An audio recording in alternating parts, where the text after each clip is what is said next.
Une jeune domestique a tout risqué pour sauver son patron milliardaire d'un piège mortel.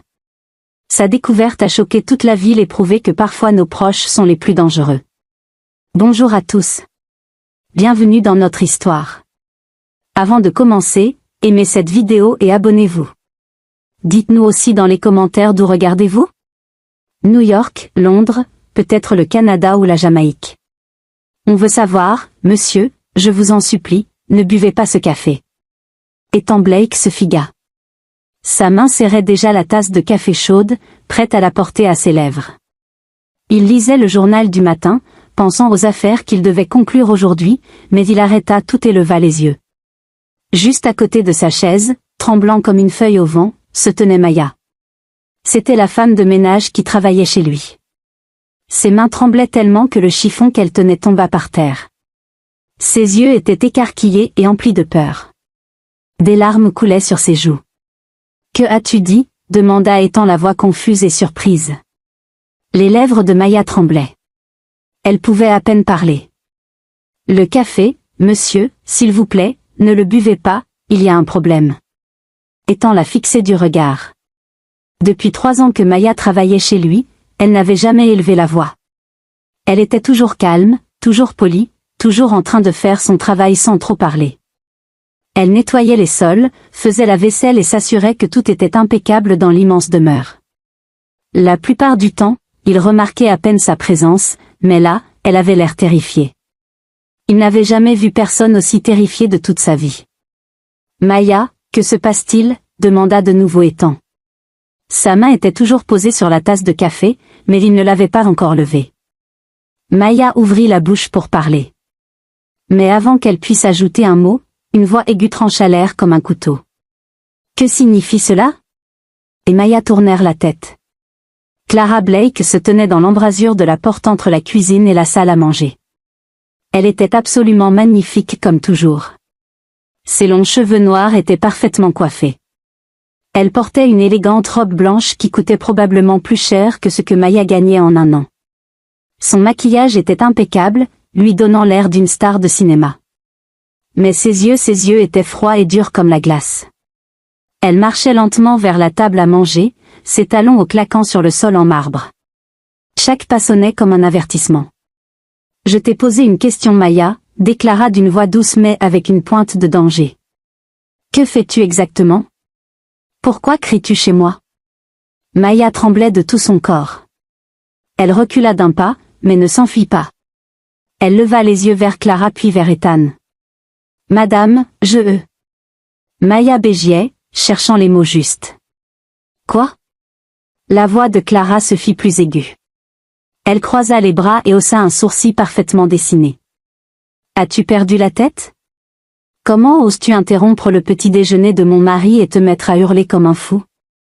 Ethan était toujours assis à table, le regard tourné entre sa femme et sa femme de chambre. Sa tasse de café refroidissait dans sa main. Il sentait quelque chose de très très bizarre, mais il ne comprenait pas quoi.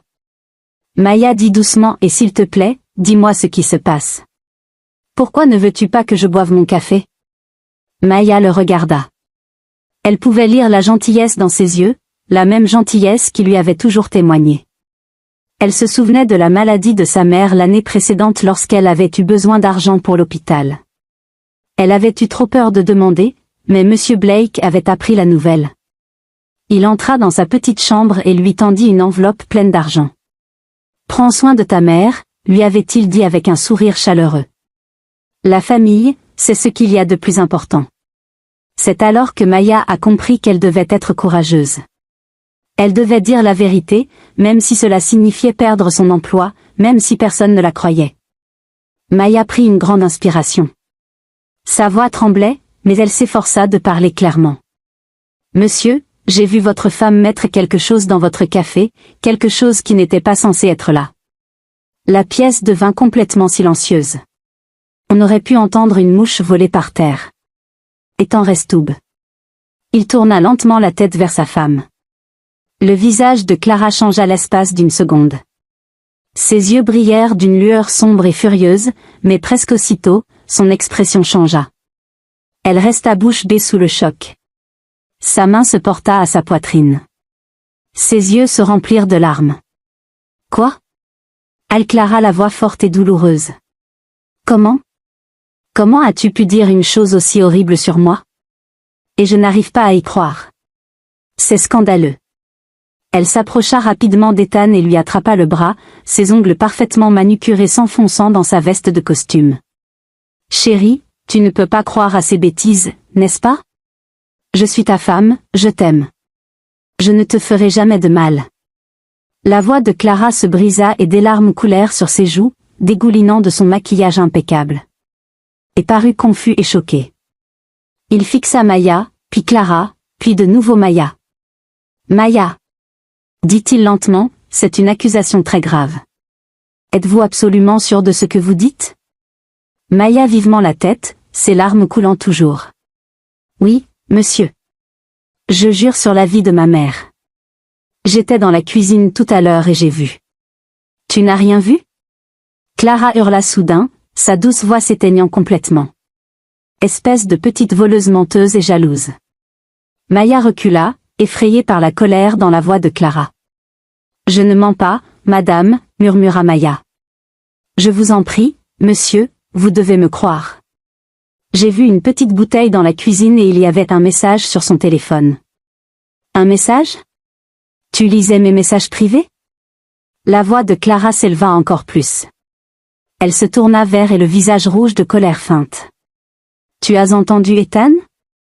Cette femme de ménage m'espionne. Elle fouille mes affaires personnelles. Qui sait ce qu'elle fait d'autre chez nous? Clara s'est mise à pleurer de plus belle, se couvrant le visage de ses mains. Je n'arrive pas à croire que ça arrive. Je l'ai traitée avec tant de gentillesse. Je lui ai donné un travail, un toit et voilà comment elle nous remercie en inventant des mensonges macabres. Ethan se leva de sa chaise.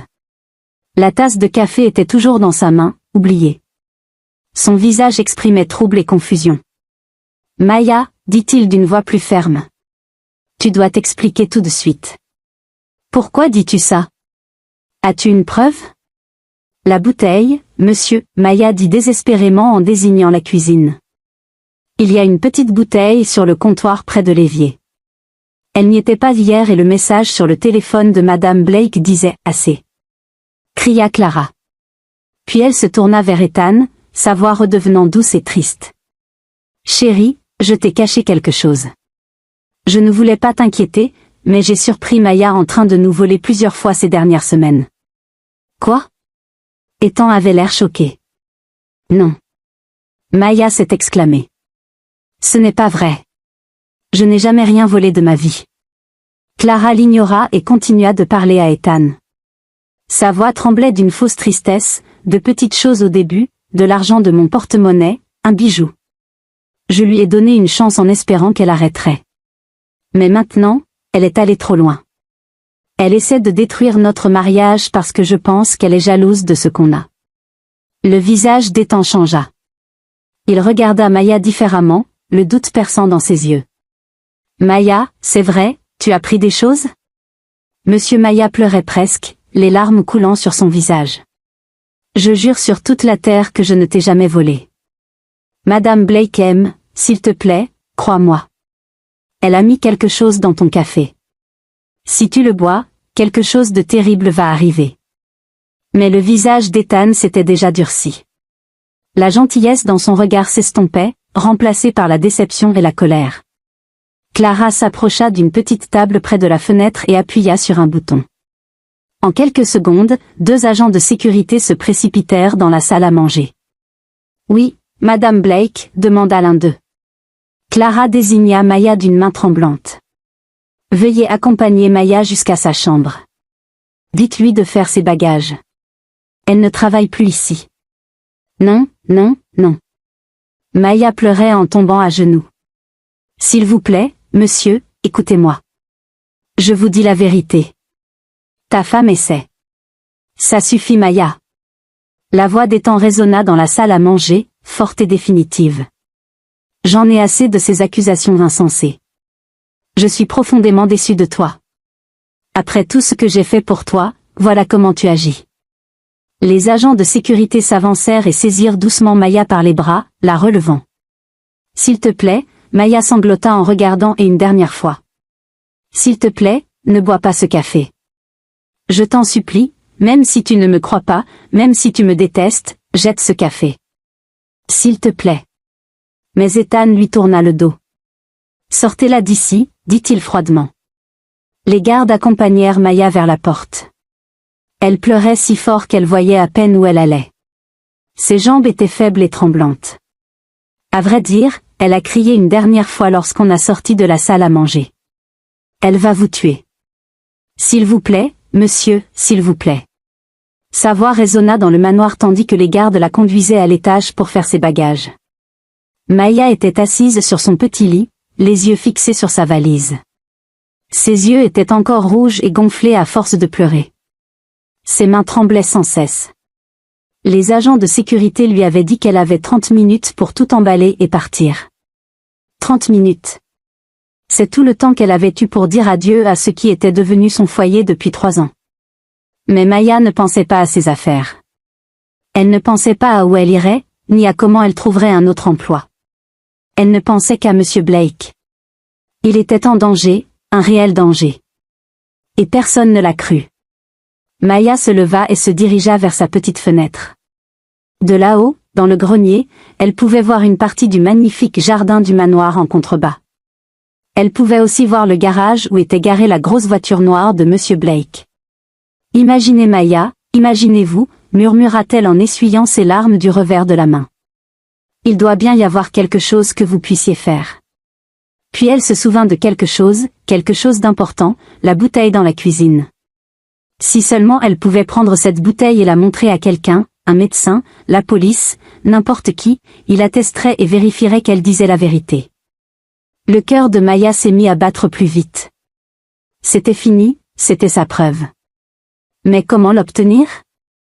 Les gardes la surveillaient probablement et Madame Blake était toujours en bas. Maya prit une grande inspiration. Elle devait essayer. Même si elle se faisait prendre, même si la situation empirait, elle devait essayer. La vie de Monsieur Blake était plus importante que tout. Elle ouvrit discrètement sa porte et jeta un coup d'œil dans le couloir. Il était vide. Les gardes avaient dû redescendre. D'un pas silencieux, Maya avança sur la pointe des pieds dans le couloir vers l'escalier de service.